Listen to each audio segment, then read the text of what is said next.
हज़रत आयशा फरमाती हैं कि जब आखिरी 10 रातें शुरू होती तो नबी करीम सल्लल्लाहु अलैहि वसल्लम इबादत के लिए अपनी कमर कस लेते।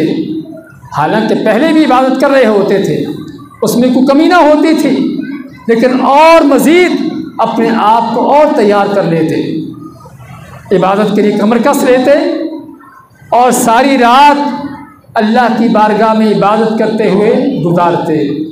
अहया लैलहू, और तीसरा क्या है, सिर्फ खुद ही नहीं बल्कि घर वालों को भी जगाते, जिससे मालूम क्या होता है कि रमज़ान के आखिरी 10 दिन जो शुरू हो रहे हैं ये साल के अफजल तरीन रातें हैं, अफजल तरीन वक़्त हैं। और अफजल तरीन क्यों ना हो, इनमें वो एक रात है और अल्लाह जानता है वो कौन सी रात है। कोई भी 10 रातों में से हो सकती है, अगरचे बाद हदीसों में है कि ताक रातें होती हैं, लेकिन दूसरी हदीसों में है कि कोई भी रात हो सकती है। और उलमा का कहना है कि कुरान जिस रात को नाज़िल हुआ था, जिस रात को आप पर पहली वही आई थी, वो 24वीं रात थी।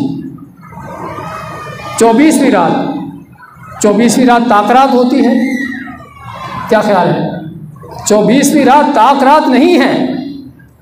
अल्लाह फरमाता है इन्ना अंज़लनाहु फ़ी लैलतिल क़द्र, कि हमने इस कुरान को नाज़िल किया कब?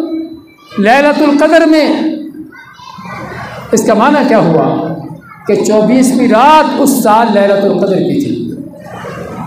मैं सिर्फ एक गलतफहमी दूर करना चाहता हूँ कि हमारे यहाँ जो दो टोक तौर पर बाद लोगों ने सिर्फ 27वीं रात को फिक्स कर दिया है, उसके सिवा कोई दूसरी है ही नहीं, और दूसरों ने सिर्फ ताक रातें ही बस। हालांकि आपका फरमान ये है कि ताक रातों में होने का ज़्यादा इम्कान है, यानी कि ताक रातों के अलावा दूसरी रातों में होती नहीं है। हाँ, ताक रातों में होने का ज़्यादा इम्कान है, इसका माना है कि दूसरी रातों में भी हो सकती है। और यही वजह है कि रसूल करीम सल्लल्लाहु अलैहि वसल्लम 10 की 10 रातें ही जाग कर इबादत करते थे, ये नहीं सिर्फ ताक रातें, और ना कि सिर्फ रातों को